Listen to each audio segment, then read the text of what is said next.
Assalamualaikum warahmatullahi wabarakatuh. Perkenalkan, nama saya Nina Umita, NIM 18010400079 dari kelas PBSI 7B. Di video presentasi ini saya akan mempresentasikan sebuah proposal sastra yang berjudul Gambaran Kemiskinan dalam Cerpen Tetap Semangat Demi Kain Kafan karya Alif Alfanza. Yang pertama ada bab 1 pendahuluan. Latar belakang masalahnya di sini yaitu cerpen atau karya sastra tidak akan jauh dari masyarakat, dikarenakan dalam karya sastra menceritakan dan berlatar belakang dari masyarakat atau gambaran dari pola hidup masyarakat, misalnya kemiskinan dan pendidikan. Kemiskinan diartikan sebagai kondisi ketidakmampuan pendapatan dalam mencukupi kebutuhan pokok sehingga kurang mampu untuk menjamin kelangsungan hidup, menurut Suryawati tahun 2004 halaman 122. Kemiskinan terjadi karena adanya faktor yang mempengaruhinya. Faktor yang mempengaruhi kemiskinan antara lain pertumbuhan ekonomi, pendidikan, pengangguran, pendapatan, dan pengeluaran pemerintah. Kemiskinan terjadi karena kemampuan masyarakat pelaku ekonomi tidak sama, sehingga terdapat masyarakat yang tidak dapat ikut serta dalam proses pembangunan atau menikmati hasil pembangunan, menurut Sugijoko tahun 2001. Cerpen yang mencerminkan kenyataan dan fenomena sosial dapat dikaji melalui pendekatan sosiologi sastra dengan mengulas kehidupan manusia serta aspek sosial budaya.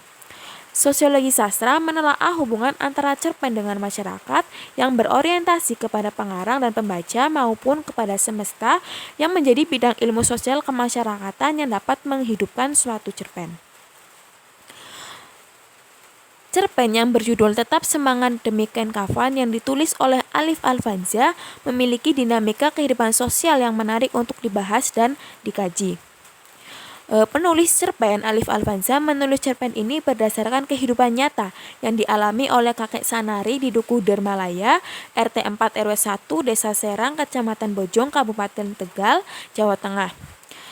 Cerpen ini berceritakan tentang seorang kakek tua yang berumur kurang lebih 60 tahun yang menghidupi dirinya sendiri dan anak perempuannya. Kakek ini tinggal bersama anak perempuannya. Kakek tua ini bekerja sebagai penjual sapu lidi berkeliling desa untuk mendapatkan uang.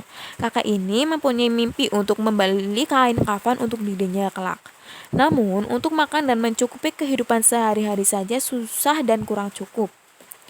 Kakek ini bernama Sanari. Kakek ini merupakan salah satu pahlawan yang terabaikan.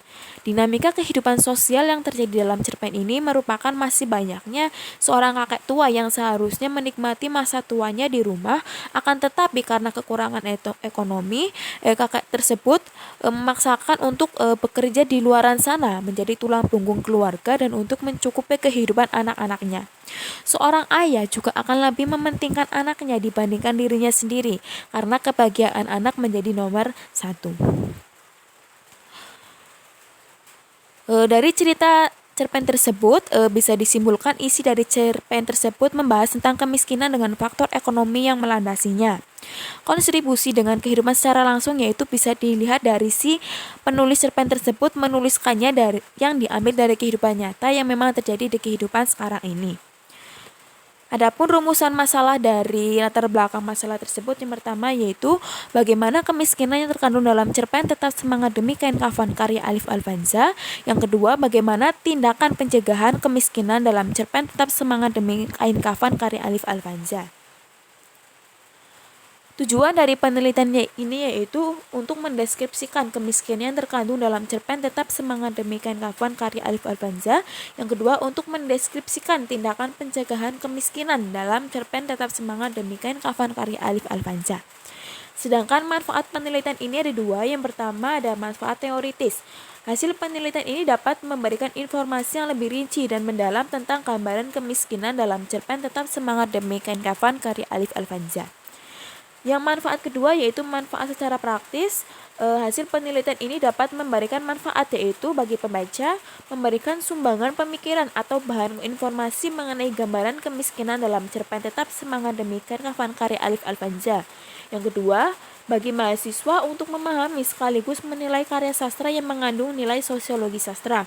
Yang ketiga, bagi peneliti yaitu sebagai bahan acuan untuk melakukan penelitian selanjutnya yang relevan dengan judul penelitian ini.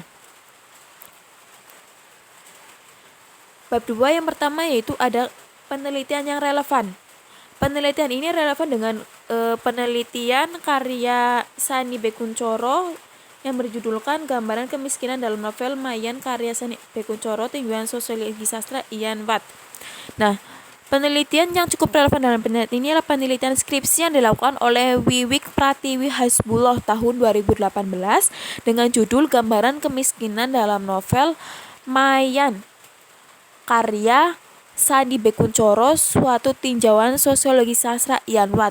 Hasil penelitiannya menunjukkan bahwa hal-hal yang telah terjelaskan dalam analisis tersebut memperkuat latar sosiologi Sani Bekuncoro dalam membuat novel tersebut, memperjelas novel serta fungsi sosiologi yang ada dalam novel Mayan terhadap kehidupan sosial masyarakat. Persamaan dengan penelitian ini ialah sama-sama mengkaji sebuah karya sastra dengan pendekatan sosiologi sastra. Sementara yang membedakannya dengan penelitian ini ialah objek kajiannya. Objek kajian dalam penelitian skripsi yang dilakukan oleh Wiwik Pratiwi Hasbullah tahun 2018 dengan judul Gambaran Kemiskinan dalam Novel Mayan karya Sani Bekuncoro, tinjauan sosiologi sastra Ian Watt adalah sebuah novel, sedangkan objek kajian yang akan peneliti ambil dalam penelitian ini ialah sebuah cerpen. Kajian teorinya yang pertama ada sosiologi sastra. Sosiologi sastra merupakan penelitian yang memiliki objek kajian yang berfokus pada hubungan sosial di masyarakat dengan lingkungannya. Welek dan Warren dalam Suaka tahun 2014 halaman 34 menyatakan secara umum kajian sosiologi sastra terbagi menjadi 3, yakni sosiologi pengarang, sosiologi karya sastra, dan sosiologi pembaca. Sosiologi sastra yang menjadi sasaran utamanya yakni kegiatan yang terjadi pada individu di masyarakat yang berhubungan erat dengan kehidupan sosial. Lebih lanjut, Wolf dalam Faruk tahun 2013 halaman 77 memberikan definisi bahwa sosiologi sastra merupakan disiplin ilmu yang tidak memiliki bentuk, tidak terdefinisikan dengan baik, terdiri dari studi empiris dan berbagai percobaan pada teori yang lebih general yang hanya mempunyai kesamaan dalam hal yang berurusan dengan hubungan sastra dengan masyarakat. Setiap karya sastra terdapat aspek sosial yang dapat dikaji dengan berbagai model mengenai pemahaman yang sosial yang terjadi.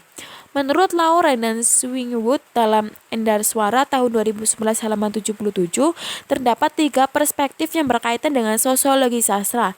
1. Penelitian memandang karya sastra sebagai dokumen sosial yang di dalamnya terdapat refleksi situasi pada masa sastra tertentu tersebut diciptakan. Yang kedua, penelitian yang mengungkapkan sastra sebagai cerminan dari situasi sosial.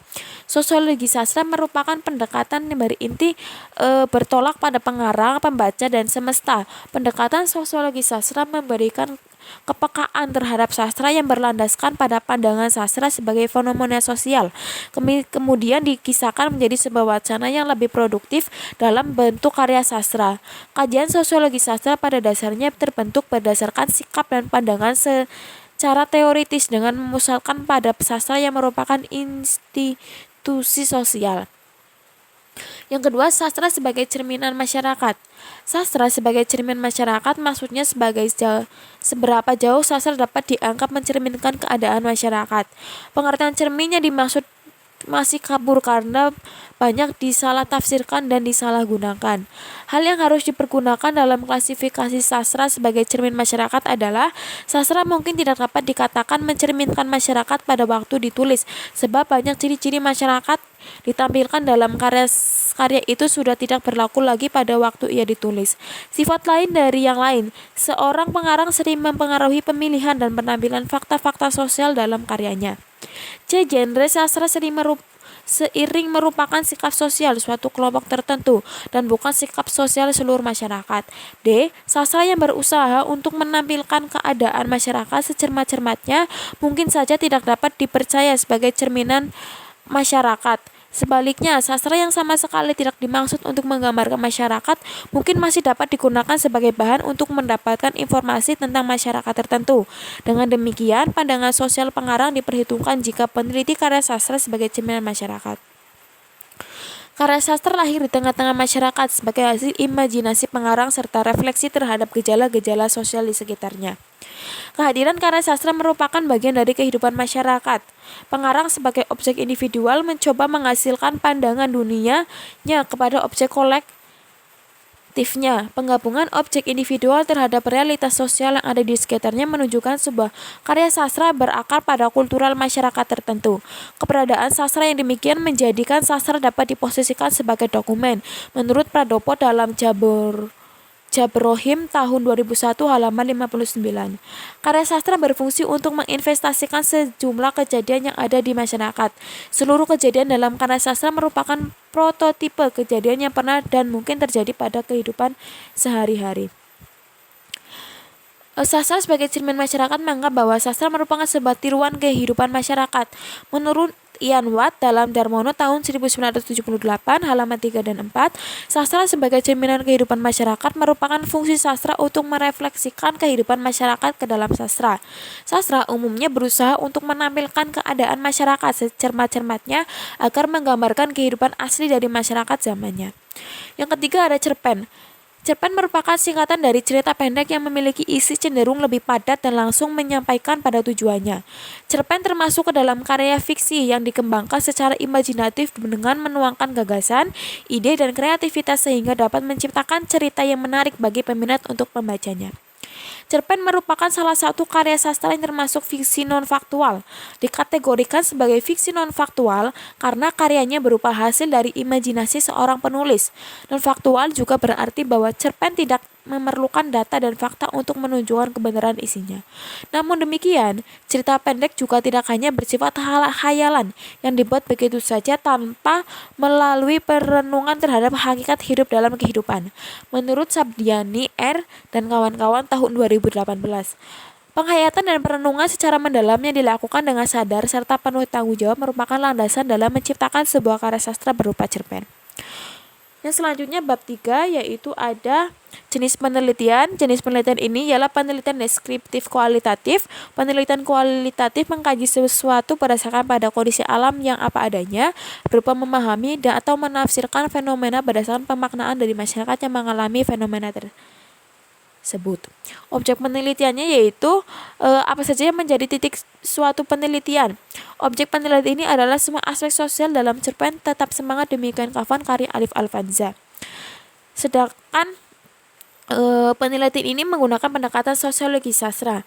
Kajian sosiologi sastra adalah kajian terhadap karya sastra yang dilatar belakangi oleh fakta bahwa adanya suatu karya sastra tidak dapat terlepas dari realitas sosial yang ada dan terjadi di lingkungan atau di lingkungan masyarakat. Menurut Endra Suara tahun 2008 halaman 79 mengungkapkan bahwa sosiologi sastra adalah penelitian yang terfokus pada masalah manusia. Sebab sastra sering mengungkapkan perjuangan umat manusia berdasarkan imajinasi, perasaan, dan intuisi. Kajian ini digunakan untuk mengetahui latar belakang sosial budaya masyarakat dalam cerpen Tetap Semangat Demikian Kafan karya Alif Alfanza.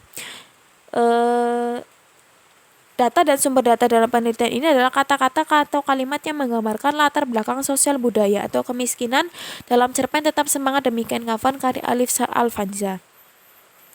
Sedangkan sumber data dalam penelitian ini adalah cerpen Tetap Semangat Demikian Kafan karya Alif Alfanza dan juga jurnal-jurnal dan buku teori yang relevan dengan penelitian ini. Selanjutnya teknik pengumpulan data dalam penelitian ini yaitu digunakan untuk mengumpulkan data adalah studi pustaka dan dokumentasi. Teknik analisis datanya di sini data dapat diperoleh dalam penelitian dianalisis berdasarkan prinsip deskriptif kualitatif dengan menggunakan pendekatan sosiologi sastra dalam cerpen Tetap Semangat Demikian Kafan karya Alif Alfanza. Di sini ada 4 langkah untuk menganalisis data. Yang pertama yaitu mengidentifikasi data yang menggambarkan unsur sosiologi sastra yaitu kemiskinan dalam cerpen tersebut. Yang kedua, mengklasifikasi data yang telah diidentifikasi dengan menyertakan pernyataan berupa kalimat yang menggambarkan kemiskinan. Yang ketiga, menganalisis data yang telah diklasifikasi tersebut. Keempat, mendeskripsikan data yang telah dianalisis dengan bentuk laporan penelitian. Ya, sekian presentasi dari saya. Apabila ada kesalahan kata dan kurang-kurangnya dan apabila waktu saya menjelaskan kurang jelas, saya mohon maaf. Wassalamualaikum warahmatullahi wabarakatuh.